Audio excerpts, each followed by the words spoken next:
Good morning, everybody. How is everybody doing this morning? I hope we're having a good morning. I'll be honest, I'm so sleepy this morning. I woke up a little later than I normally do for stream on Sundays. I woke up at like 8 and I peeked my eyes open and I said, wait a second, I have a stream today. But that's okay. It didn't take me long to get out of bed, make my coffee, get ready for the morning. I'm really I say excited. I just know that these next few chapters are gonna be so sad. I just have a bad feeling.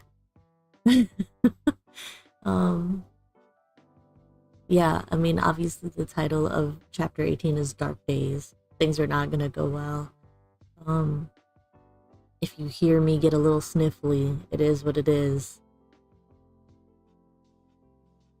I have a tendency to cry at books.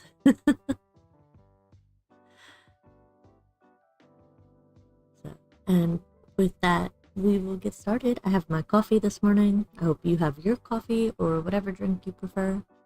And we're just gonna read this morning. Okay. Chapter 18, Dark Days. Oh. Beth did have the fever, and was much sicker than anyone but Hannah and the doctor suspected. The girls knew nothing about illness, and Mr. Lawrence was not allowed to see her, so Hannah had everything her own way, and busy Dr. Bangs did his best, but left a good deal to the excellent nurse. Meg stayed at home, lest she should infect the Kings, and kept house, feeling very anxious and a little guilty when she wrote letters in which no mention was made of Beth's illness. She could not think it right to deceive her mother, but she had been bidden to mind Hannah, and Hannah wouldn't hear of Mrs. March being told, and worried just for such a trifle. Jo devoted herself to Beth day and night, not a hard task, for Beth was very patient, and bore her pain uncomplainingly as long as she could control herself. But there came a time when during the fever fits she began to talk in a hoarse, broken voice, to play on the coverlet, as if on her beloved little piano, and to try to sing with a throat so swollen that there was no music left, a time when she did not know the familiar faces around her, but addressed them by wrong names, and called imploringly for her mother.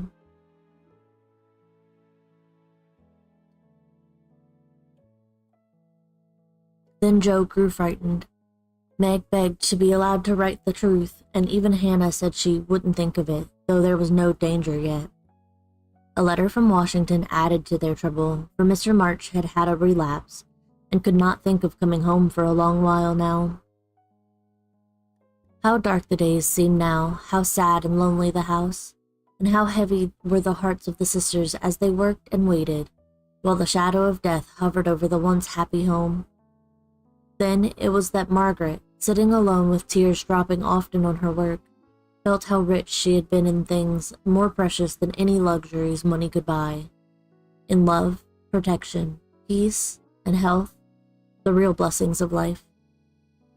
Then it was that Jo, living in the darkened room with that suffering little sister always before her eyes and that pathetic voice sounding in her ears, learned to see the beauty and the sweetness of Beth's nature, to feel how deep and tender a place she filled in all hearts, and to acknowledge the worth of Beth's unselfish ambition to live for others, and to make home happy by the exercise of those simple virtues which all may possess, and which all should love and value more than talent, wealth, or beauty.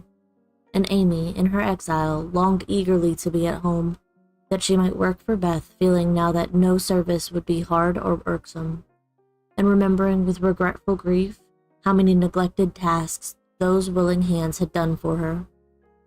Laurie haunted the house like a restless ghost, and Mr. Lawrence locked the grand piano, because he could not bear to be reminded of the young neighbor who used to make the twilight pleasant for him. I'm so sad. Everyone missed Beth. The milkman, baker, grocer, and butcher inquired how she did, Poor Mrs. Hummel came to beg pardon for her thoughtlessness and to get a shroud for Mina. The neighbors sent all sorts of comforts and good wishes, and even those who knew her best were surprised to find how many friends shy little Beth had made.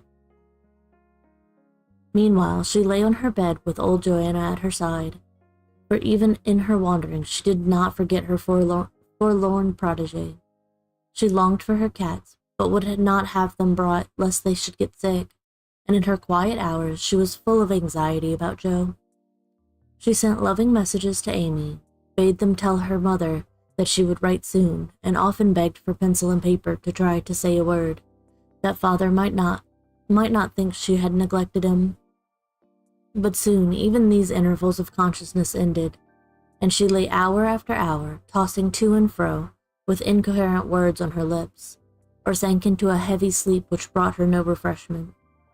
Dr. Bangs came twice a day, Hannah sat up at night, and Meg kept a telegram in her desk all ready to send off at any minute, and Joe never stirred from Beth's side. The 1st of December was a wintry day indeed to them, for a bitter wind blew, snow fell fast, and the year seemed getting ready for its death. When Dr. Bangs came that morning, he looked long at Beth, held the hot hand in both of his own for a minute, and laid it gently down, saying in a low voice to Hannah, "If Mrs. March can leave her husband, she'd better be sent for." Hannah nodded without speaking, for her lips twitched nervously. Meg dropped down into a chair as the strength seemed to go out of her limbs at the sound of those words. And Joe, standing with a pale face for a minute, ran to the parlor, snatched up the telegram, and throwing on her things, rushed out into the storm.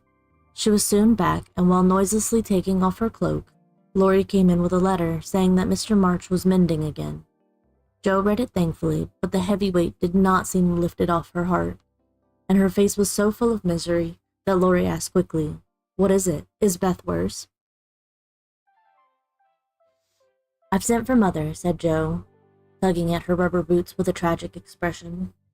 "Good for you, Joe. Did you do it on your own responsibility?" asked Laurie, as he seated her in the hall chair and took off the rebellious boots, seeing how her hands shook. "No, the doctor told us to." "Oh, Joe, it's not so bad as that?" cried Laurie with a startled face. "Yes, it is. She doesn't know us. She doesn't even talk about the flocks of green doves, and she calls the vine leaves on the wall. She doesn't look like my Beth, and there's nobody to help us bear it. Mother and Father both gone, and God seems so far away I can't find him."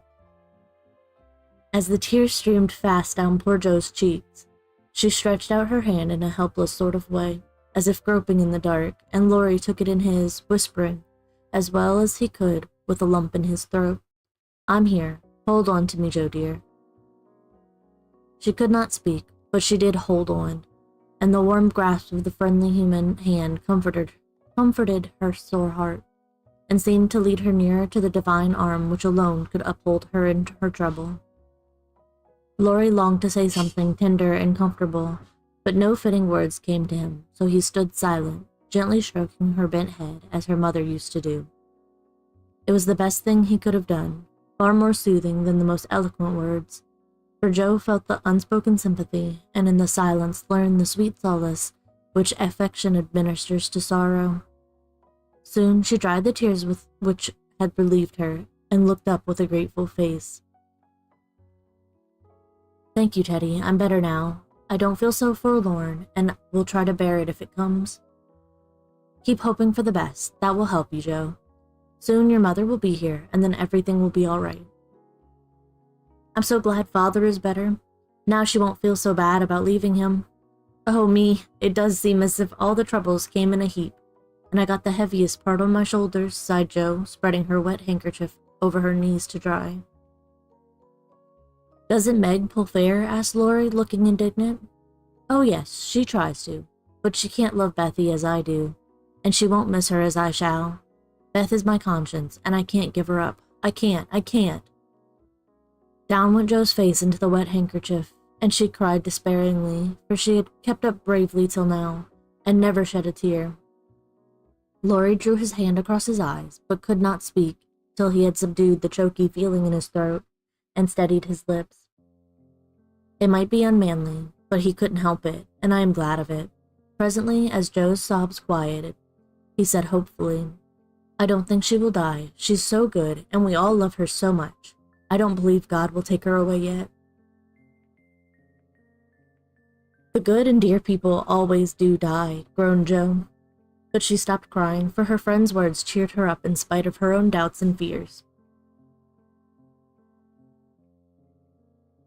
Poor girl, you're worn out. It isn't like you to be forlorn. Stop a bit. I'll hearten you up in a jiffy. Laurie went off 2 stairs at a time, and Joe laid her wearied head down on Beth's little brown hood, which no one had thought of moving from the table where she left it. It must have possessed some magic, for the submissive spirit of its gentle owner seemed to enter into Joe, and when Laurie came running down with a glass of wine, she took it with a smile and said bravely, I drink. Health to my Beth. You are a good doctor, Teddy, and such a comfortable friend. How can I ever pay you? She added as the wine refreshed her body, as the kind words had done her troubled mind. I'll send my bill by and by, and tonight I'll give you something that will warm the cockles of your heart better than quarts of wine, said Laurie, beaming at her with a face of suppressed satisfaction at something. What is it? Cried Joe, forgetting her woes for a minute in her wonder. I telegraphed to your mother yesterday, and Brooke answered she'd come at once, and she'll be here tonight, and everything will be all right. Aren't you glad I did it? Laurie spoke very fast and turned red and excited all in a minute, for he had kept his plot a secret, for fear of disappointing the girls or harming Beth. Joe grew quite white, flew out of her chair, and the moment he stopped speaking, she electrified him by throwing her arms around his neck and crying out with a joyful cry, Oh, Laurie, oh, Mother, I'm so glad. She did not weep again, but laughed hysterically, and trembled and clung to her friend as if she was a little bewildered by the sudden news. Laurie, though decidedly amazed, behaved with great presence of mind. He patted her back soothingly, and finding that she was recovering, followed it up by a bashful kiss or two, which brought Joe round at once. Holding onto the banisters, she put him gently away, saying breathlessly, Oh, don't! I didn't mean to. It was dreadful of me. You were such a dear to go and do it in spite of Hannah, that I couldn't help flying at you. Tell me all about it, and don't give me wine again. It makes me act so. I don't mind, laughed Laurie, as he settled his tie. Why, you see I got fidgety, and so did Grandpa. We thought Hannah was overdoing the authority business, and your mother ought to know. She'd never forgive us if anything happened, you know?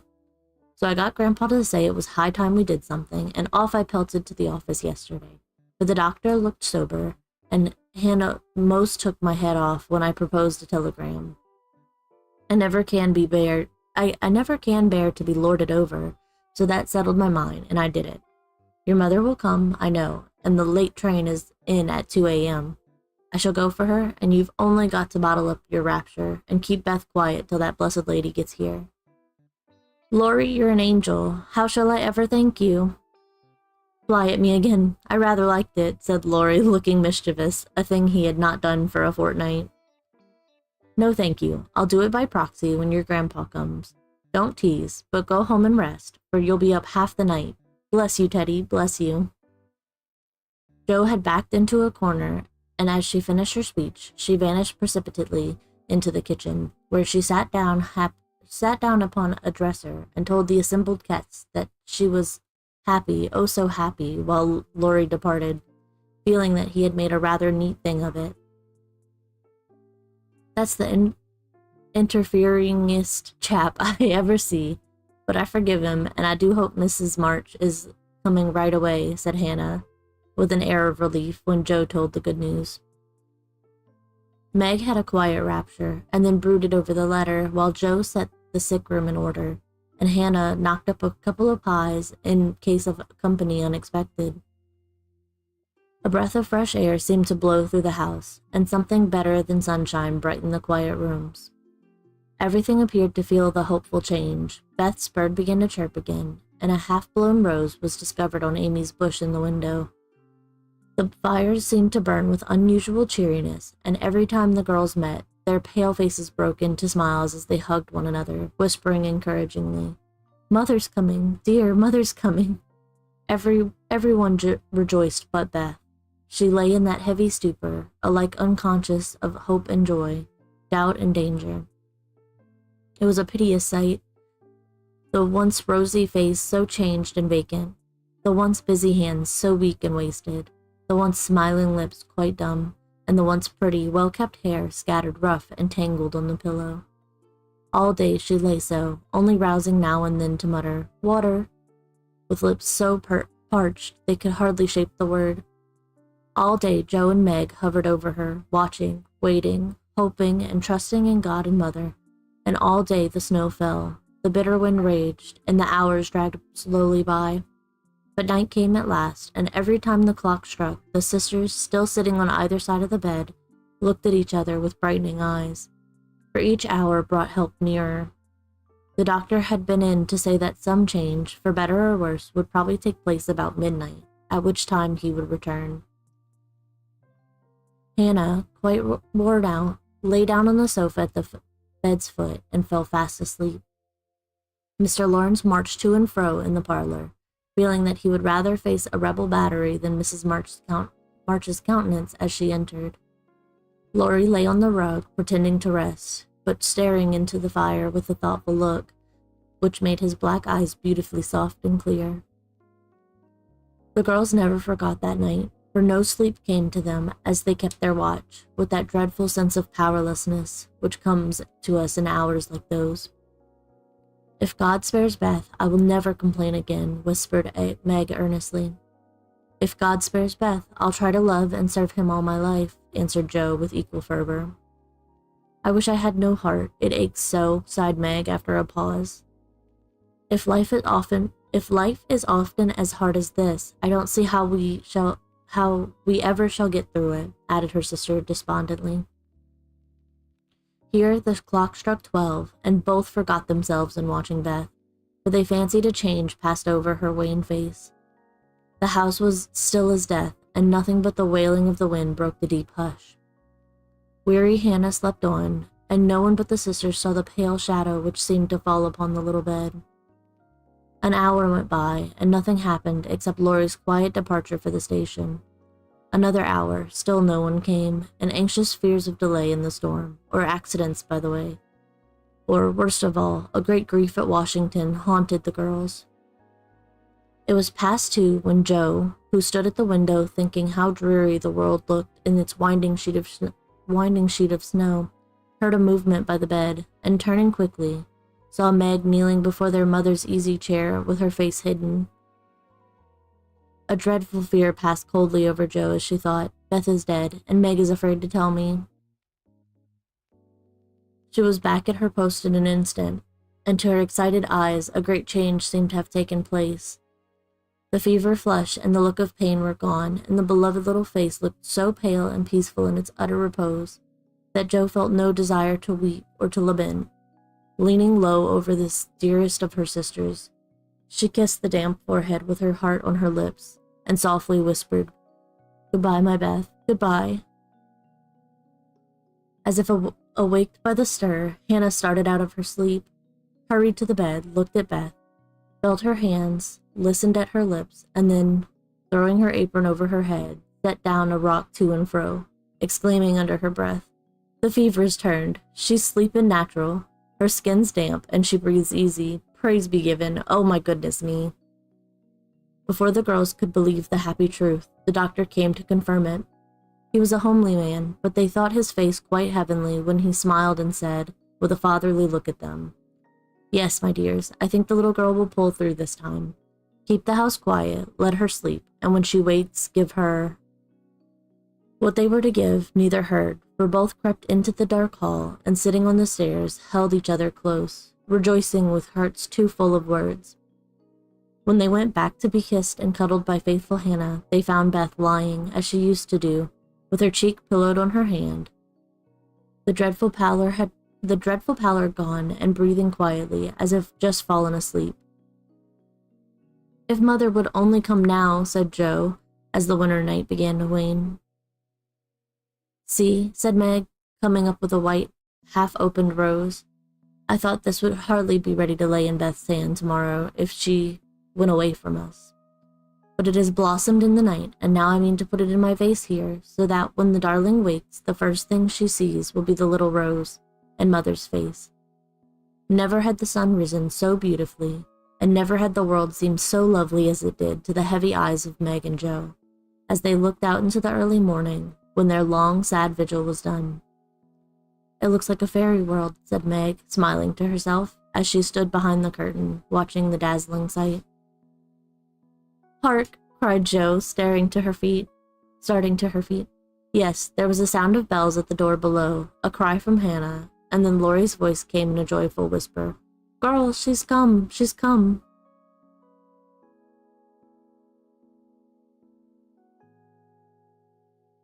Chapter 19. Amy's Will.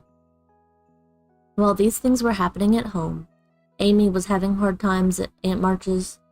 She felt her exile deeply, and for the first time in her life realized how much she was beloved and petted at home. Aunt March never petted anyone. She did not approve of it, but she meant to be kind, for the well-behaved little girl pleased her very much, and Aunt March had a soft place in her old heart for her nephew's children, though she didn't think it proper to confess it. She really did her best to make Amy happy, but, dear me, what mistakes she made. Some old people keep young at heart in spite of wrinkles and gray hairs, can sympathize with children's little cares and joys, make them feel at home, and can hide wise lessons in her pleasant plays, giving and receiving friendship in the sweetest way. But Aunt March had not this gift, and she worried Amy very much with her rules and orders, her prim ways, and long prosy talks. Finding the child more docile and amiable than her sister, the old lady felt it her duty to try and counteract, as far as possible, the bad effects of home freedom and indulgence. So she took Amy by the hand and taught her as she herself had been taught 60 years ago, a process which carried dismay to Amy's soul and made her feel like a fly in the web of a very strict spider. She had to wash the cups every morning and polish up the old-fashioned spoons, the fat silver teapot, and the glasses till they shone. Then she must dust the room, and what a trying job that was. Not a speck escaped Aunt March's eye, and all the furnitures had claw legs and much carving, which was never dusted to suit. Then Polly had to be fed, the lapdog combed, and a dozen trips upstairs and down to get things or deliver orders, for the old lady was very lame and seldom left her big chair. After these tiresome labors, she must do her lessons, which was a daily trial of every virtue she possessed. Then she was allowed 1 hour of exercise or play, and didn't she enjoy it? Laurie came every day and wheedled Aunt March till Amy was allowed to go out with him, when they walked and rode and had capital times. After dinner, she had to read aloud and sit still while the old lady slept, which she usually did for an hour as she dropped off over the first page. Then patchwork or towels appeared, and Amy sewed with outward meekness and inward rebellion till dusk, when she was allowed to amuse herself as she liked till tea time. The evenings were the worst of all, for Aunt March fell to telling long stories about her youth, which were so unutterably dull that Amy was always ready to go to bed, intending to cry over her hard fate, but usually going to sleep before she had squeezed out more than a tear or two. If it had not been for Laurie and old Esther the maid, she felt that she never could have got through that dreadful time. The parrot alone was enough to drive her distracted, for he soon felt that she did not admire him, and revenged himself by being as mischievous as possible. He pulled her hair whenever she came near him, upset his bread and milk to plague her when she had newly cleaned his cage, made Mop bark by pecking at him while Madame dozed, called her names before company, and behaved in all respects like an irreprehensible old bird. Then she could not endure the dog, a fat, cross beast, who snarled and yelped at her when she made his toilet, and who lay on his back with all his legs in the air, and a most idiotic expression of countenance when he wanted something to eat, which was about a dozen times a day. The cook was bad-tempered, the old coachman was deaf, and Esther the only one who ever took any notice of the young lady. Esther was a Frenchwoman who had lived with Madame, as she called her mistress, for many years, and who rather tyrannized over the old lady, who could not get along without her. Her real name was Estelle, but Aunt March ordered her to change it, and she obeyed, on condition that she was never asked to change her religion. She took a fancy to Mademoiselle, and amused her very much with odd stories of her life in France. When Amy sat with her while she got up Madame's laces, she also allowed her to roam about the great house and examine the curious and pretty things stored away in the big wardrobes and the ancient chests, for Aunt March hoarded like a magpie. Amy's chief delight was an Indian cabinet, full of queer drawers, little pigeonholes, and secret places, in which were kept all sorts of ornaments, some precious, some merely curious, all more or less antique. To examine and arrange these things gave Amy great satisfaction, especially the jewel cases, in which on velvet cushions reposed the ornaments which had adorned a belle 40 years ago. There was the garnet set which Aunt March wore when she came out, the pearls her father gave her on her wedding day, her lover's diamonds, the jet mourning rings and pins, the queer lockets with portraits of dead friends and weeping willows made of hair inside, the baby bracelets her one little daughter had worn, Uncle March's big watch, with the red seals so many childish hands had played with, and in a box all by itself lay Aunt March's wedding ring, too small now for her fat finger, but put carefully away like the most precious jewel of them all. "Which would Mademoiselle choose if she had her will?" asked Esther, who always sat near to watch over and lock up the valuables. "I like the diamonds best, but there is no necklace among them, and I'm fond of necklaces. They are so becoming. I should choose this if I might," replied Amy, looking with great admiration at a string of gold and ebony beads, from which hung a heavy cross of the same. "I too covet that, but not as a necklace. Ah, no. To me it is a rosary, and as such I should use it like a good Catholic," said Esther, eyeing the handsome thing wistfully. "Is it meant to use as you use the string of good-smelling wooden beads hanging over your glass?" asked Amy. "Truly, yes, to pray with. It would be pleasing to the saints if one used so fine a rosary as this, instead of wearing it as a vain bijou." "You seem to take a great deal of comfort in your prayers, Esther, and always come down looking quiet and satisfied. I wish I could." "If Mademoiselle was a Catholic, she would find true comfort, but as that is not to be, it would be well if you went apart each day to meditate and pray, as did the good mistress whom I served before Madame. She had a little chapel, and in it found solacement for much trouble." "Would it be right for me to do so too?" asked Amy, who in her loneliness felt the need of help of some sort, and found that she was apt to forget her little book, now that Beth was not here to remind her of it. "It would be excellent and charming, and I shall gladly arrange the little dressing room for you if you'd like it. Say nothing to Madame, but when she sleeps go you and sit alone a while to think good thoughts and pray the dear God preserve your sister." Esther was truly pious and quite sincere in her advice, for she had an affectionate heart and felt much for the sisters in their anxiety. Amy liked the idea and gave her leave to arrange the light closet next to her room, hoping it would do her good. "I wish I knew where all these pretty things would go when Aunt March dies," she said, as she slowly replaced the shining rosary and shut the jewel cases one by one. "To you and your sisters, I know it. Madame confides in me. I witnessed her will, and it is to be so," whispered Esther, smiling. "How nice, but I wish she'd let us have them now. Procrastination is not agreeable," observed Amy, taking a last look at the diamonds. "It is too soon yet for the young ladies to wear these things. The first one who is affianced will have the pearls. Madame has said it, and I have a fancy that the little turquoise ring will be given to you when you go, for Madame approves your good behavior and charming manners." "Do you think so?" "Oh, I'll be a lamb if I can only have that lovely ring. It's ever so much prettier than Kitty Bryant's. I do like Aunt March after all," and Amy tried on the blue ring with a delighted face and a firm resolve to earn it.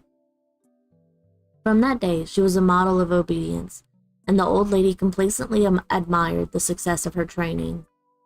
Esther fitted up the closet with a little table, placed a footstool before it, and over it a picture taken from one of the shut-up rooms. Good morning, Nia. Welcome in. She thought it was of no great value, but being appropriate, she borrowed it, well knowing that Madame would never know it, nor care if she did.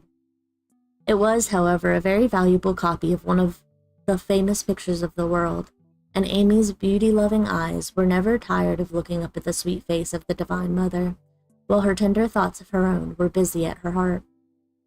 On the table she laid her little testament and hymn book, kept a vase always full of the best flowers Laurie bought her, and came every day to sit alone, thinking good thoughts and praying the dear God to preserve her sister. Esther had given her a rosary of black beads with a silver cross, but Amy hung it up and did not use it, feeling doubtful as to its fitness for Protestant prayers. The little girl was very sincere in all of this. For being left alone outside the safe home nest, she felt the need of some kind hand to hold by so sorely that she instinctively turned to the strong and tender friend, whose fatherly love most closely surrounds his little children. She missed her mother's help to understand and rule herself, but having been taught where to look, she did her best to find the way and walk in it confidingly. But Amy was a young pilgrim, and just now her burden seemed very heavy. She tried to forget herself, to keep cheerful and be satisfied with doing right, though no one saw or praised her for it. In her first effort at being very, very good, she decided to make her will, as Aunt March had done, so that if she did fall ill and die, her possessions might be justly and generously divided. It cost her a pang even to think of giving up the little treasures which in her eyes were as precious as the old lady's jewels.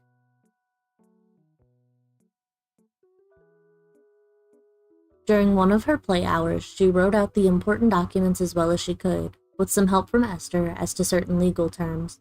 And when the good-natured Frenchwoman had signed her name, Amy felt relieved and laid it by to show Laurie, whom she wanted as a second witness. As it was a rainy day, she went upstairs to amuse herself in one of the large chambers and took Polly with her for company. In this room, there was a wardrobe full of old-fashioned costumes with which Esther allowed her to play, and it was her favorite amusement to array herself in the faded brocades and parade up and down before the long mirror, making stately curtsies and sweeping her train about with a rustle which delighted her ears. So busy was she on this day that she did not hear Laurie's ring, nor see his face peeping in at her as she gravely promenaded to and fro, flirting her fan and tossing her head, on which she wore a great pink turban, contrasting oddly with her blue brocade dress and yellow quilted petticoat. She was obliged to walk carefully, for she had on high-heeled shoes, and, as Laurie told Joe afterward, it was a comical sight to see her mince along in her gay suit, with Polly sidling and bridling just behind her, imitating her as well as he could, and occasionally stopping to laugh or exclaim, "Ain't we fine? Get along, you fright! Hold your tongue! Kiss me, dear, ha-ha!"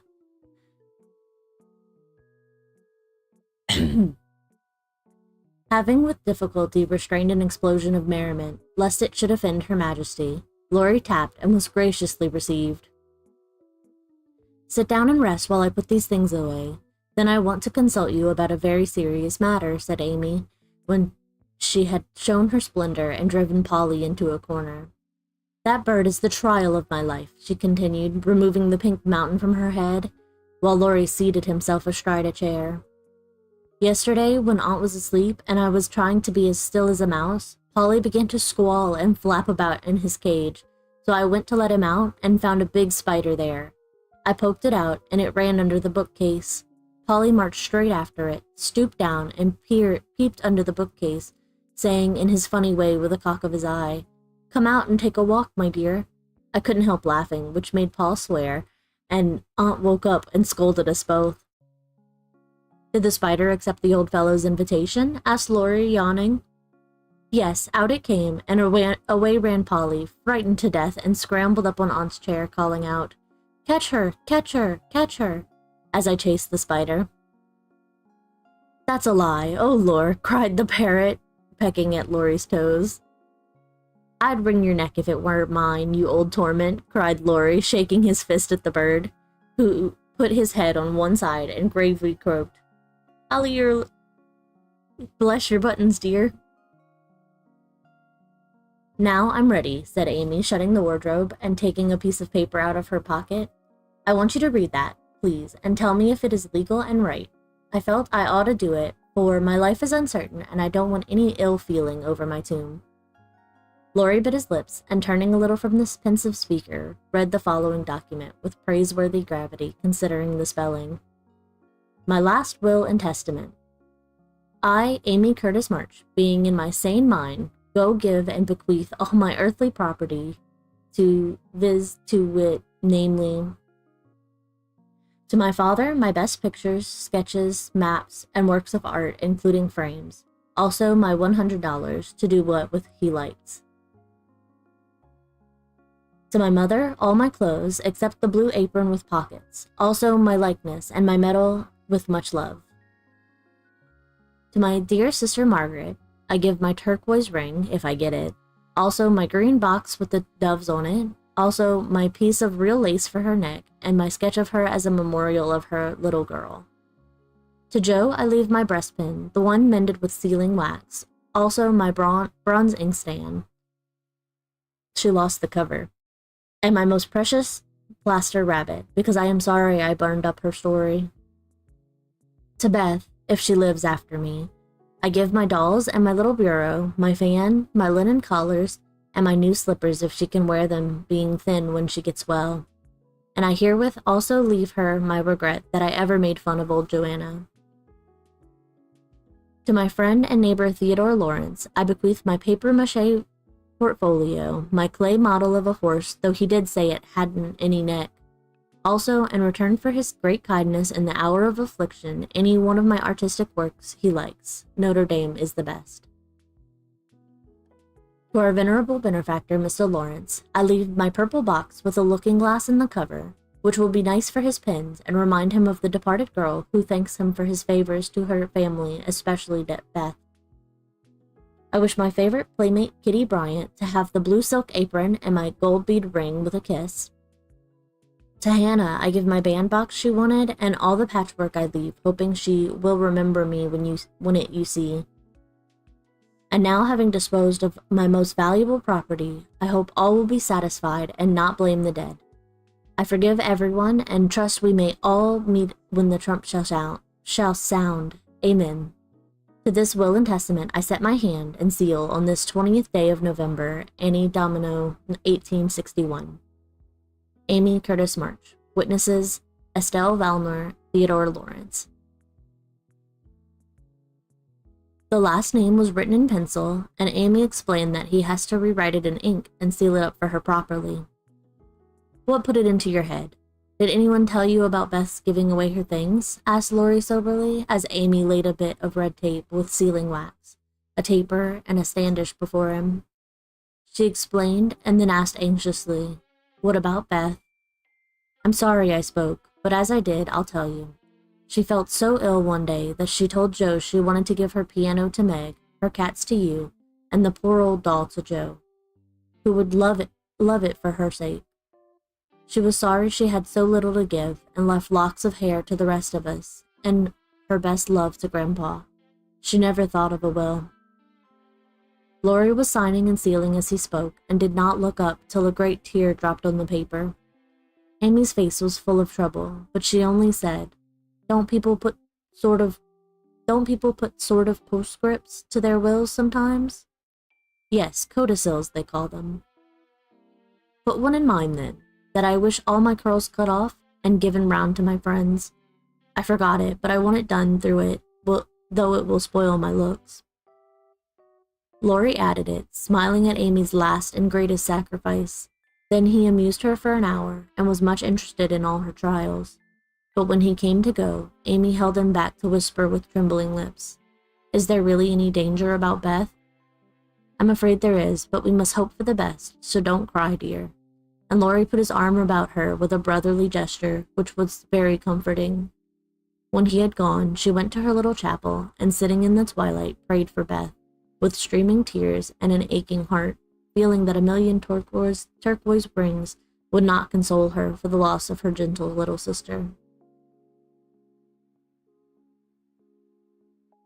Nia, you would happen to come on one of the saddest couple of chapters that I've gotten to so far. I hope you're enjoying them.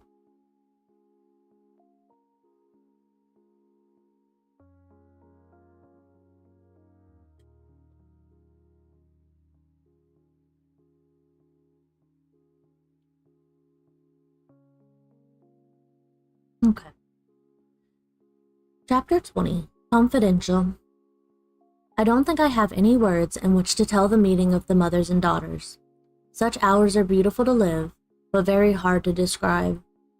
So I will leave it to the imagination of my readers, merely saying that the house was full of genuine happiness, and that Meg's tender hope was realized.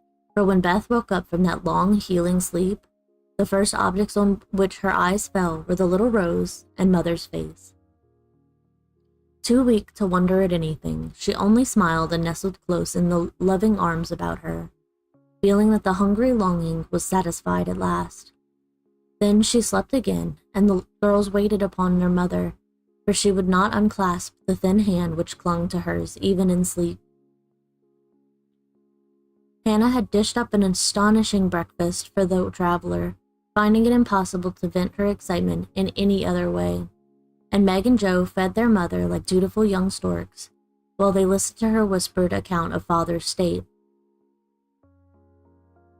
Mr. Brooks promised to stay and nurse him, the delays which the storm occasioned on the homeward journey, and the unspeakable comfort Laurie's hopeful face had given her when she arrived, worn out with fatigue, anxiety, and cold. Oh, good morning, Wisteria. Good morning. I'm loving this book ever since I watched. And I didn't know they had an anime adaptation of it. This is my first time reading the book. I did watch... I don't remember what year it came out, but I did watch the movie that came out a couple of years ago. I want to say 2019. It was really good.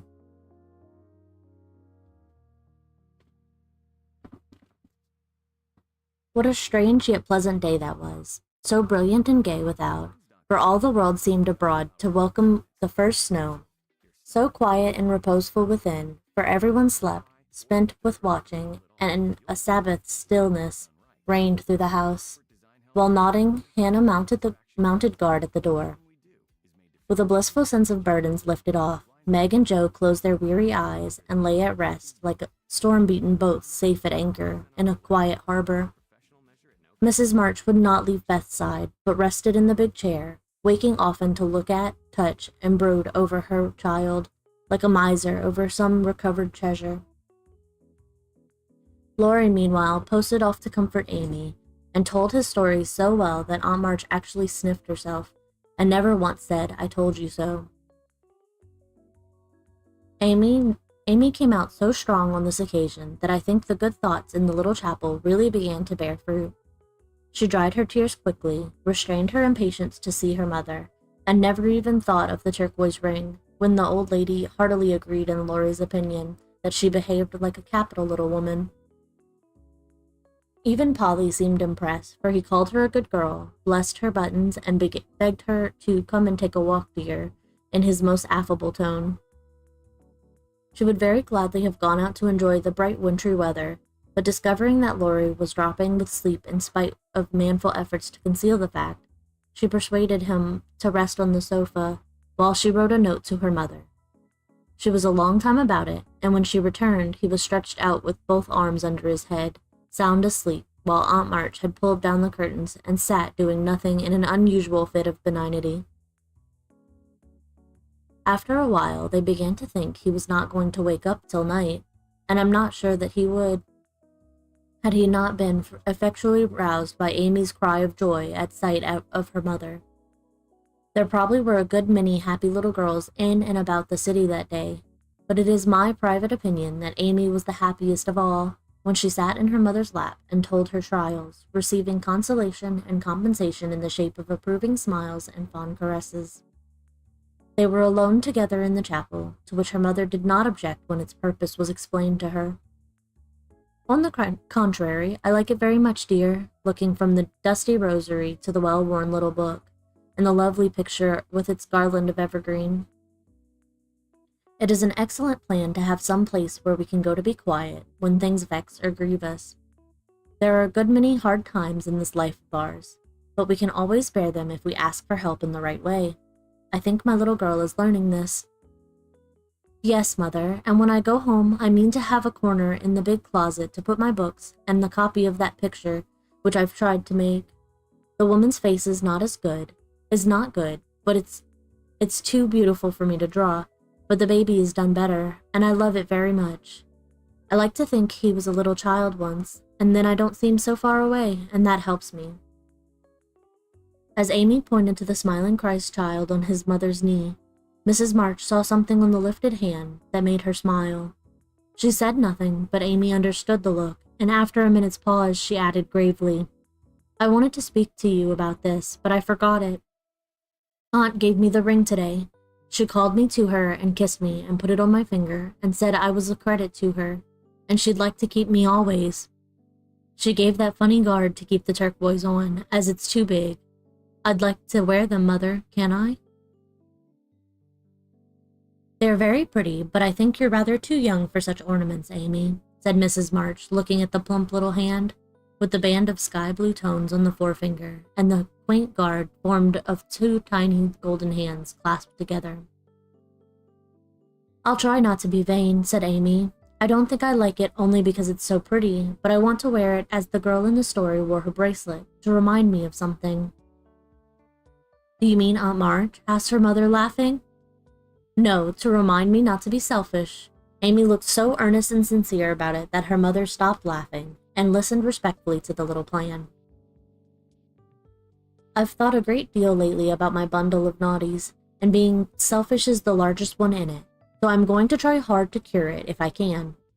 Beth isn't selfish, and that's the reason everyone loves her and feels so bad at the thoughts of losing her. People wouldn't feel so bad about me if I was sick, and I don't deserve to have them, but I'd like to be loved and missed by a great many friends, so I'm going to try and be like Beth all I can. I'm apt to forget my resolutions, but if I had something always about me to remind me, I guess I should do better. May we try this way?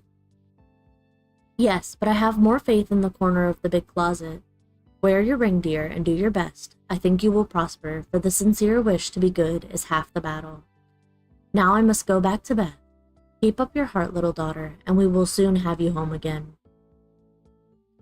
That evening, while Meg was writing to her father to report the traveler's safe arrival, Jo slipped upstairs into Beth's room, and finding her mother in her usual place, stood a minute, twisting her fingers in her hair, with a worried gesture and an undecided look. What is it, dearie? Asked Mrs. March, holding out her hand, with a face which invited confidence. I want to tell you something, Mother. About Meg? How quickly you guessed. Yes, it's about her, and though it's a little thing, it fidgets me. Beth is asleep. Speak low and tell me all about it. That Moffat hasn't been here, I hope? Asked Mrs. March rather sharply. No, I should have shut the door in his face if he had, said Jo, settling herself on the floor at her mother's feet. Last summer, Meg left a pair of gloves over at the Lawrences, and only one was returned. We forgot about it till Teddy told me that Mr. Brooke owned that he liked Meg, but didn't dare say so. She was so young, and he's so poor. Now isn't it a dreadful state of things? Do you think Meg cares for him? Asked Mrs. March, with an anxious look. Mercy me, I don't know anything about love and such nonsense, cried Jo, with a funny mixture of interest and contempt.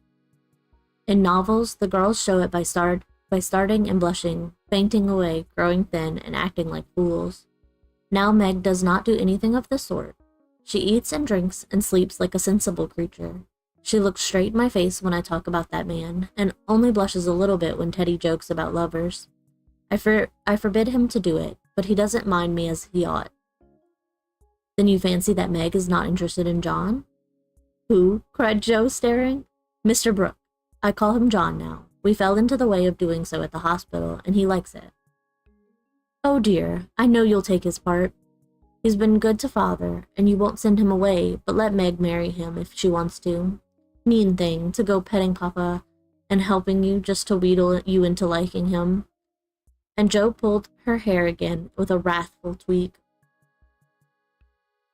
My dear, don't get angry about it, and I will tell you how it happened. John went with me at Mr. Lawrence's request, and was so devoted to poor father that he couldn't help getting fond of him. He was perfectly open and honorable about Meg, for he told us he loved her, but would earn a comfortable home before he asked to marry him. He only wanted our leave to love her and work for her, and the right to make her love him if he could. He is a truly excellent young man, and we could not refuse to listen to him, but I will not consent to Meg's engaging herself so young. Of course not. It would be idiotic. I knew there was mischief brewing. I felt it, and now it's worse than I imagined. I just wish I could marry Meg myself and keep her safe in the family.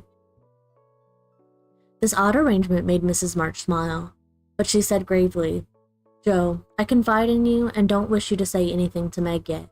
When John comes back and I see them together, I can judge better of her feelings towards him. She'll see those handsome eyes that she talks about, and then it will be all up with her. She's got such a soft heart. It will melt like butter in the sun if anyone looks sentimentally at her.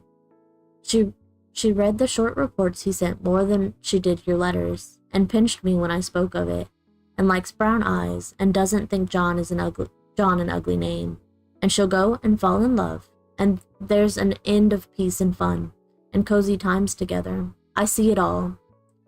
They'll go lovering around the house, and we shall have to dodge. Meg will be absorbed and no good to me anymore. Brooke will scratch up a fortune somehow, carry her off, and make a hole in the family, and I shall break my heart, and everything will be abominably uncomfortable. Oh dear me, why weren't we all boys? Then there wouldn't be any bother. Jo leaned her chin on her knees in a disconsolate attitude, and shook her fist at the reprehensible John. Mrs. March sighed, and Jo looked up with an air of relief. You don't like it, Mother? I'm glad of it. Let's send him about his business, and not tell Meg a word of it, but all be happy together as we always have been. I did wrong to sigh, Jo. It is natural and right you should all go to homes of your own in time, but I do want to keep my girls as long as I can, and I am sorry that this happened so soon, for Meg is only 17, and it will be some years before John can make a home for her. Your father and I agreed that she shall not bind herself in any way, nor be married before 20. If she and John love one another, they can wait and test the love by doing so. She is conscientious, and I have no fear of her treating him unkindly. My pretty, tender-hearted girl. I hope things will go happily with her. Hadn't you rather have her marry a rich man? Asked Jo, as her mother's voice faltered a little over the last words. Money is a good and useful thing, Jo. I hope my girls will never feel the need of it too bitterly, nor be tempted by too much. I should like to know that John was firmly established in some good business, which gave him an income large enough to keep free from debt and make Meg comfortable. I'm not ambitious for a splendid fortune, a fashionable position, or a great name for my girls. If rank and money come with love and virtue, also, I should accept them gratefully, and enjoy your good fortune. But I know, by experience, how much genuine happiness can be had in a plain little house, where the daily bread is earned, and some privations give sweetness to the few pleasures. I am content to see Meg begin humbly, for if I am not mistaken, she will be rich in the possession of a good man's heart, and that is better than a fortune. I understand, Mother, and quite agree, but I'm disappointed about Meg, for I had planned to have her marry Teddy by and by, and sit in the lap of luxury all her days. Wouldn't it be nice? Asked Jo, looking up with a brighter face. He is younger than she, you know, began Mrs. March, but Jo broke in. Only a little. He's old for his age, and tall, and can be quite grown up in his manners if he likes. Then he's rich and generous and good, and loves us all, and I say it's a pity my plan is spoiled. I'm afraid Laurie is hardly grown up enough for Meg, and altogether too much of a weathercock just now for anyone to depend on. Don't make plans, Joe, but let time and their own hearts mate your friends.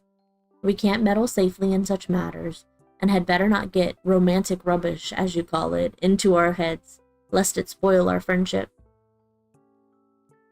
Well, I won't, but I hate to see things going all crisscross and getting snarled up, when a pull here and a snip there would straighten it out. I wish wearing flat irons on our heads would keep us from growing up, but buds will be roses, and kittens cats, more's the pity. What's that about flat irons and cats? Asked Meg as she crept into the room with the finished letter in her hand. Only one of my stupid speeches. I'm going to bed. Come, Peggy, said Jo, unfolding herself like an animated puzzle. Quite right, and beautifully written. Please add that I send my love to John, said Mrs. March, as she glanced over the letter and gave it back. Do you call him John? Asked Meg, smiling, with her innocent eyes looking down into her mother's. Yes, he has been like a son to us. We are very fond of him, replied Mrs. March, returning the look with a keen one. I'm glad of that. He is so lonely. Good night, mother dear. It is so inexpressibly comfortable to have you here, was Meg's answer. The kiss her mother gave her was a very tender one, and as she went away, Mrs. March said with a mixture of satisfaction and regret, she does not love John yet, but she will soon learn to.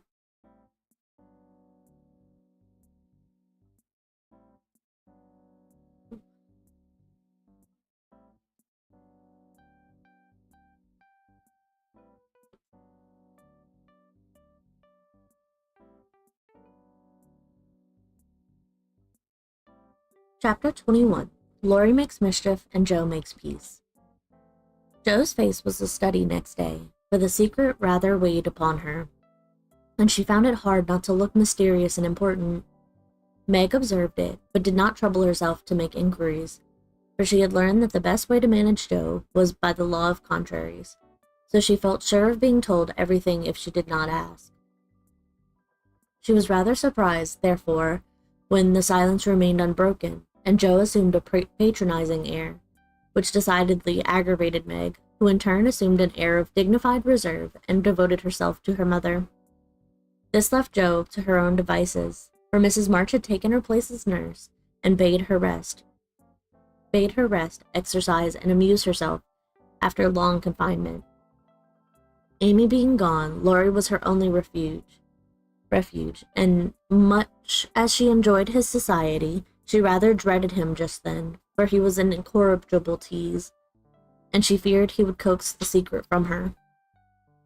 She was quite right, for the mischief-loving lad no sooner suspected a mystery than he set himself out to find it out, and led Jo a trying life of it. He wheedled, bribed, ridiculed, threatened, and scolded, affected indifference that he might surprise the truth from her, declared he knew then that he didn't care, and at last, by dint of perseverance, he satisfied himself that it concerned Meg and Mr. Brooke. Feeling indignant that he was not taken into his tutor's confidence, he set his wits to work to devise some proper retaliation for the slight. Meg, meanwhile, had apparently forgotten the matter, and was absorbed in preparations for her father's return. But all of a sudden, a change seemed to come over her, and for a day or two she was quite unlike herself. She started when spoken to, blushed when looked at, was very quiet, and sat over her sewing, with a timid, troubled look on her face. To her mother's inquiries, she answered that she was quite well, and Jo's she silenced by begging to be let alone. She feels it in the air, love, I mean, and she's going very fast.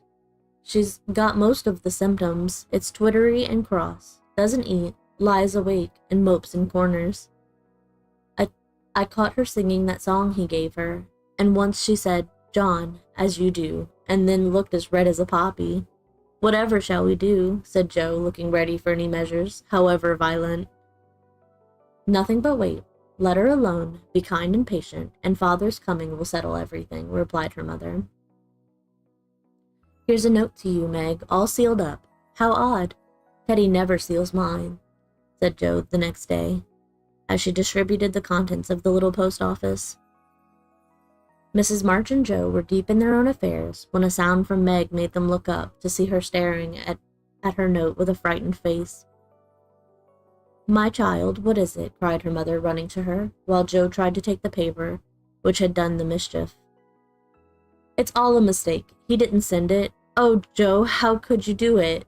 And Meg hid her face in her hands, crying as if her heart were quite broken. "Me? I've done nothing. What is she talking about?" cried Joe, bewildered. Meg's mild eyes kindled with anger as she pulled a crumpled note from her pocket and threw it at Joe, saying reproachfully, "You wrote it, and that bad boy helped you. How could you be so rude, so mean, and cruel to us both?" Joe hardly heard her, for she and her mother were reading the note, which was written in a peculiar hand. "My dearest Margaret, I can no longer restrain my passion, and must know my fate before I return. I dare not tell your parents yet, but I think they would consent if they knew that we adored one another. Mr. Lawrence will help me to some good place, and then, my sweet girl, you will make me happy. I implore you to say nothing to your family yet, but to send one word of hope through Laurie to your devoted John." Oh, the little villain. That's the way he meant to pay me for keeping my word to Mother. I'll give him a hearty scolding and bring him over to beg pardon, cried Joe, burning to execute immediate justice. But her mother held her back, saying, with a look she seldom wore, "Stop, Joe. You must clear yourself first. You have played so many pranks that I am afraid you have had a hand in this." "On my word, Mother, I haven't. I never saw that note before, and don't know anything about it, as true as I live," said Joe, so earnestly that they believed her. "If I had taken part in it, I'd have done it better than this, and have written a sensible note. I should think you'd have known Mr. Brooke wouldn't write such stuff as that," she added, scornfully tossing down the paper. "It's like his writing," faltered Meg, comparing it with the note in her hand. "Oh, Meg, you didn't answer it," cried Mrs. March quickly. "Yes, I did," and Meg hid her face again, overcome with shame. "Here's a scrape. Do let me bring that wicked boy over to explain and be lectured. I can't rest till I get a hold of him," and Joe made for the door again. "Hush, let me handle this, for it is worse than I thought. Margaret, tell me the whole story," commanded Mrs. March, sitting down by Meg, yet keeping hold of Joe lest she should fly off. "I received the first letter from Laurie, who didn't look as if he knew anything about it," began Meg without looking up. "I was worried at first and meant to tell you. Then I remembered how you liked Mr. Brooke, so I thought you wouldn't mind if I kept my little secret for a few days. I'm so silly that I like to think no one knew, and while I was deciding what to say, I felt like the girls in books, who have such things to do. Forgive me, Mother. I'm paid for my silliness now. I never can look at him in the face again." "What did you say to him?" asked Mrs. March. "I only said I was too young to do anything about it yet, that I didn't wish to have secrets from you, and he must speak to Father. I was very grateful for his kindness and would be his friend, but nothing more for a long while." Mrs. March smiled, as if well pleased, and Joe clapped her hands, exclaiming with a laugh, "You are almost equal to Caroline Percy, who was a pattern of prudence. Tell on, Meg. What did he say to that?" "He writes in a different way entirely, telling me that he never sent any love letter at all, and is very sorry that my roguish sister Jo should take liberties with our names. It's very kind and respectful, but think how dreadful for me." Meg leaned against her mother, looking the image of despair, and Joe tramped about the room, calling Laurie names. All of a sudden she stopped, caught up the two notes, and after looking at them closely, said decidedly, "I don't believe Brooke ever saw either of these letters. Teddy wrote both, and keeps yours to crow over me with, because I wouldn't tell him my secret." "Don't have any secrets, Joe. Tell it to Mother and keep out of trouble, as I should have done," said Meg warningly. "Bless you, child. Mother told me." "That will do, Joe. I'll comfort Meg while you go and get Laurie. I shall sift the matter to the bottom and put a stop to such pranks at once." Away ran Joe, and Mrs. March gently told Meg Mr. Brooks' real feelings. Now, dear, what are your own? Do you love him enough to wait till he can make a home for you? Or will you keep yourself quite free for the present? I've been so scared and worried. I don't want to have anything to do with lovers for a long while, perhaps never, answered Meg petulantly. If John doesn't know anything about this nonsense, don't tell him, and make Joe and Laurie hold their tongues. I won't be deceived and plagued and made a fool of. It's a shame. Seeing Meg's usually gentle temper was roused, and her pride hurt by this mischievous joke, Mrs. March soothed her by promises of entire silence and great discretion for the future. The instant Laurie's step was heard in the hall, Meg fled into the study, and Mrs. March received the culprit alone. Joe had not told him why he was wanted, fearing he wouldn't come, but he knew the minute he saw Mrs. March's face, and stood twirling his hat with a guilty air which convicted him at once. Joe was dismissed, but chose to march up and down the hall like a sentinel, having some fear that the prisoner might bolt. The sound of voices in the parlor rose and fell for half an hour, but what happened during that interview the girls never knew. When they were called in, Laurie was standing by their mother with such a penitent face that Joe forgave him on the spot, but did not think it wise to betray the fact. Meg received his humble apology and was much comforted by the assurance that Brooke knew nothing of the joke. I'll never tell him to my dying day. Wild horses shan't drag it out of me, so you'll forgive me, Meg, and I'll do anything to show how out and out sorry I am, he added, looking very much ashamed of himself. I'll try, but it was a very ungentlemanly thing to do. I didn't think you could be so sly and malicious, Laurie, replied Meg, trying to hide her maidenly confusion under a gravelly, reproachful air. It was altogether abominable, and I don't deserve to be spoken to for a month, but you will, though, won't you? And Laurie folded his hands together with such an imploring gesture, as he spoke in his irresistibly persuasive tone, that it was impossible to frown upon him in spite of his scandalous behavior. Meg pardoned him, and Mrs. March's brave face relaxed, in spite of her efforts to keep sober, when she heard him declare that he would atone for his sins by all sorts of penances, and abase himself like a worm before the injured damsel. Joe stood aloof, meanwhile, trying to harden her heart against him, and succeeding only in primming up her face into an expression of entire approbation.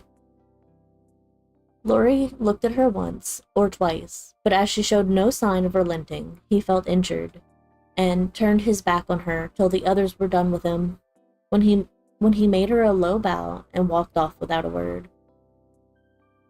As soon as he had gone, she wished she had been more forgiving, and when Meg and her mother went upstairs, she felt lonely and longed for Teddy. After resisting for some time, she yielded to the impulse, and armed with a book to return, went over to the big house. "Is Mr. Lawrence in?" asked Joe of a housemaid who was coming downstairs.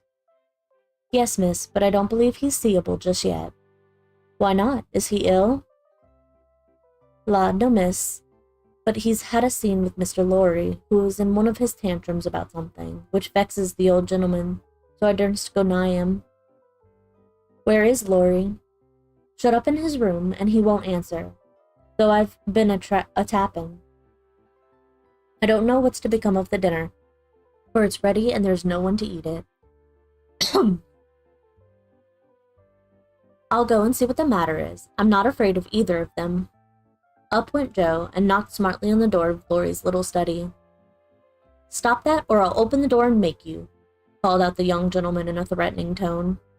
Joe immediately knocked again. The door flew open, and in she bounced before Laurie could recover from his surprise.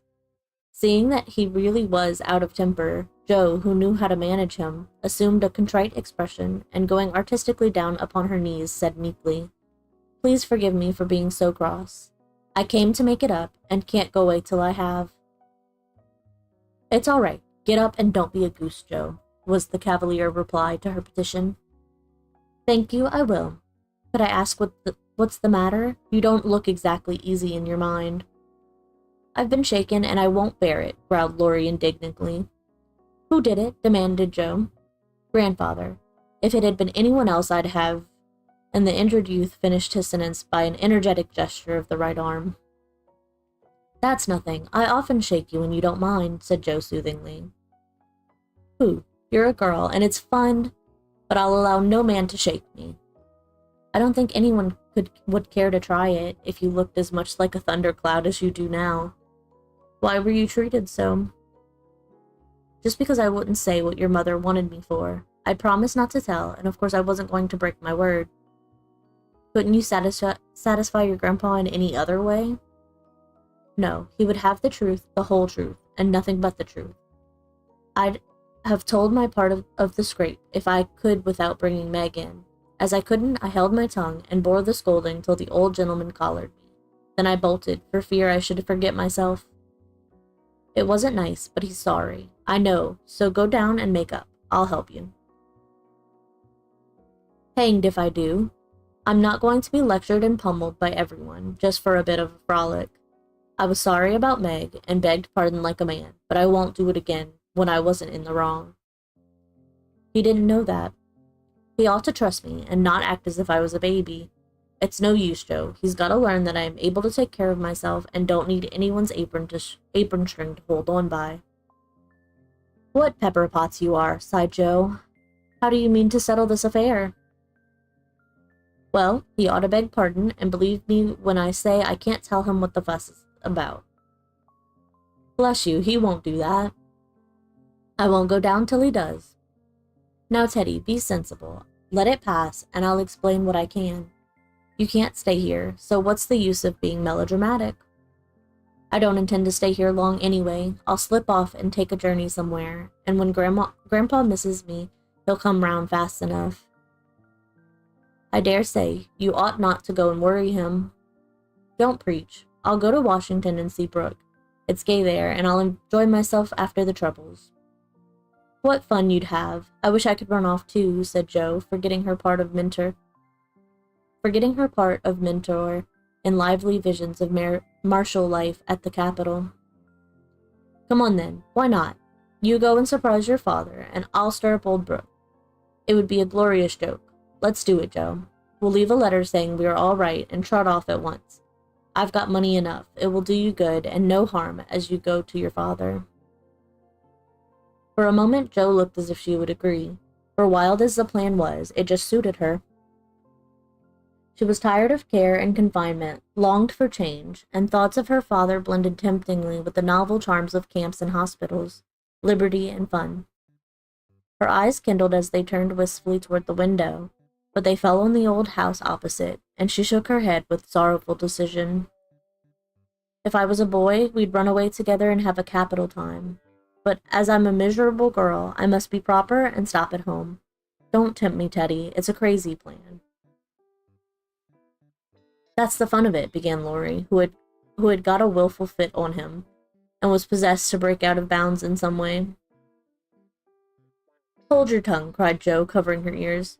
Prunes and prisms are my doom, and I may as well make up my mind to it. I came here to moralize, not to hear things that make me skip to think of.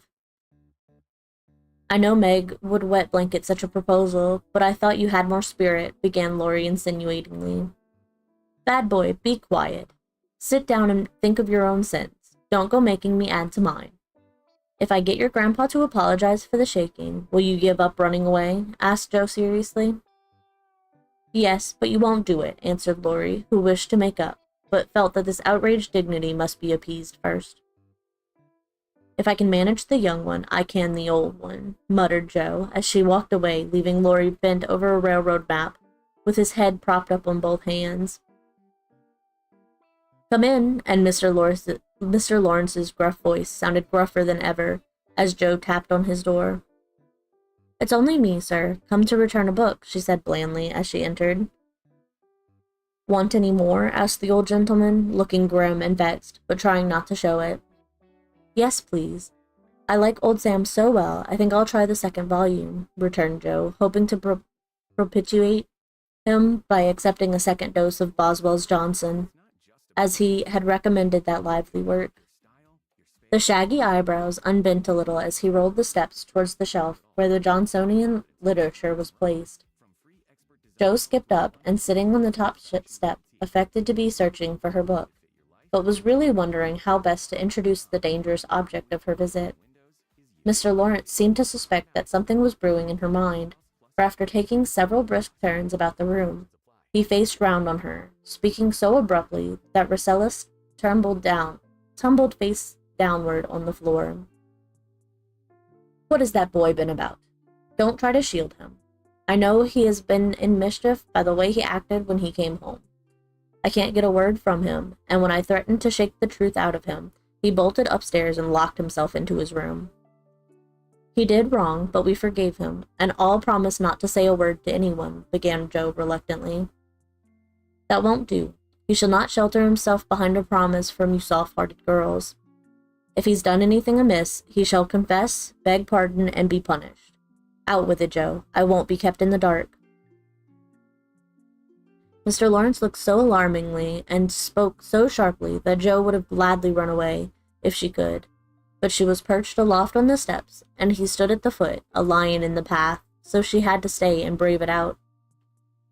"Indeed, sir, I cannot tell. Mother forbade it. Laurie has confessed, asked pardon, and been punished quite enough. We don't keep silence to shield him, but someone else.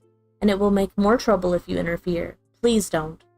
It was partly my fault, and it's all right now, so let's forget it and talk about the Rambler or something pleasant." "Hang the Rambler. Come down and give me your word that this harum-scarum boy of mine hasn't done anything ungrateful or impertinent. If he has, after all your kindness to him, I'll thrash him with my own hands." The threat sounded awful, but did not alarm Jo, for she knew the irascible old gentleman would never lift a finger against his grandson, whatever he might say to the contrary. She obediently descended, and made as light of the prank as she could without betraying Meg or forgetting the truth. Well, if the boy held his tongue because he promised, and not from obstinacy, I'll forgive him. He's a stubborn fellow and hard to manage," said Mr. Lawrence, rubbing up his hair till it looked as if it had been out in a gale, and smoothing the frown from his brow with an air of relief. "So am I, but a kind word will govern me when all the king's horses and all the king's men couldn't," said Jo, trying to say a kind word for her friend, who seemed to get out of one scrape only to fall into another. "You think I'm not kind to him, hey?" was the sharp answer. "Oh dear no, sir. You're rather too kind sometimes, and then just a trifle hasty when he tries your patience." "Don't you think you are?" Jo was determined to have it out now, and tried to look quite placid, though she quaked a little after her bold speech. To her great relief and surprise, the old gentleman only threw his spectacles onto the table with a rattle, and exclaimed frankly, "You're right, girl, I am.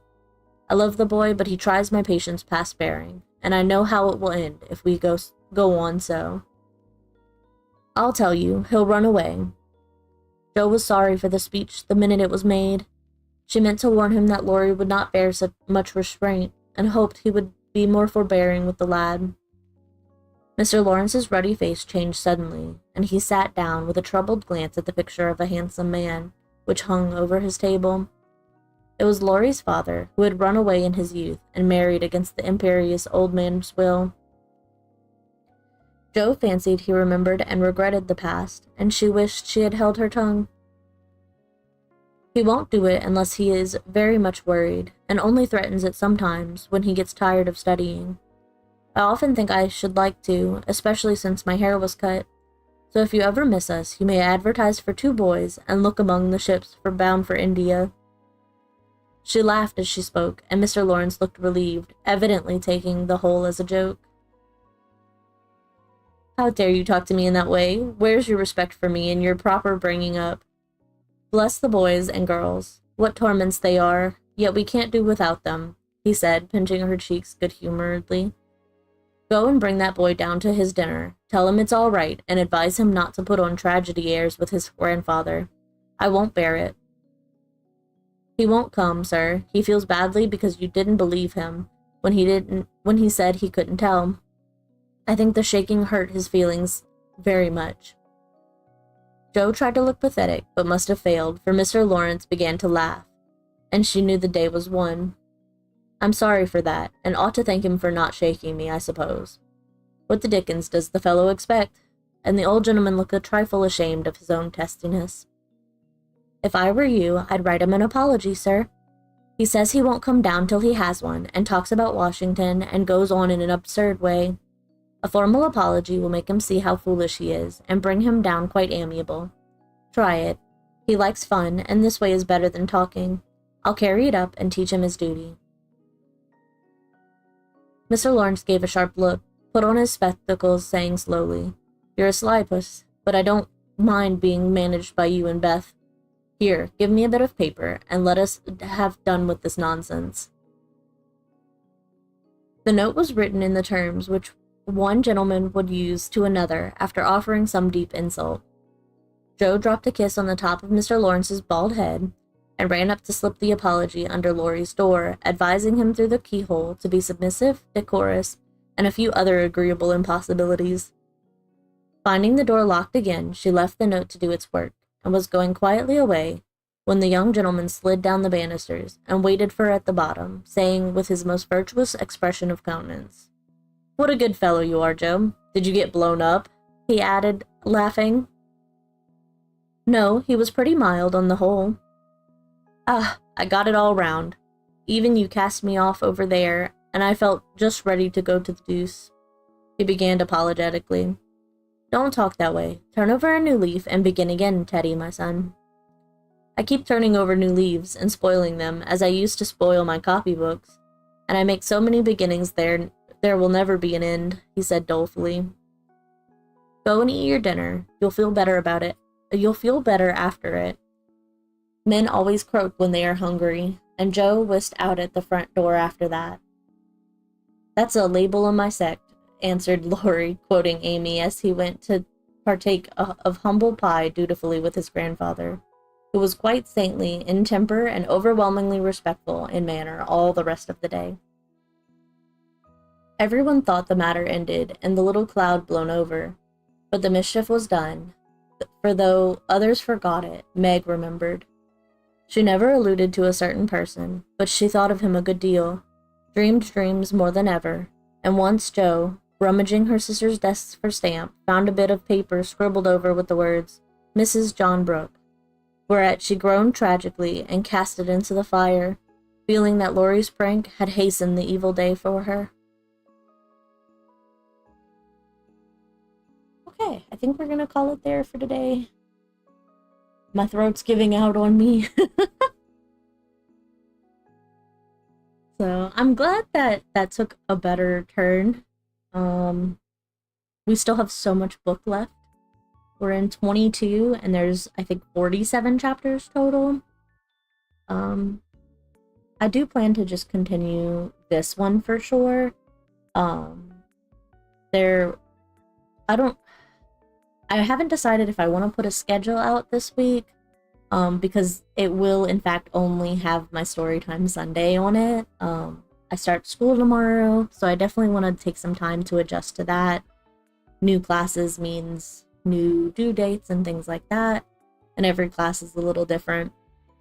I have a management class this semester that is already seeming like it's going to be a lot.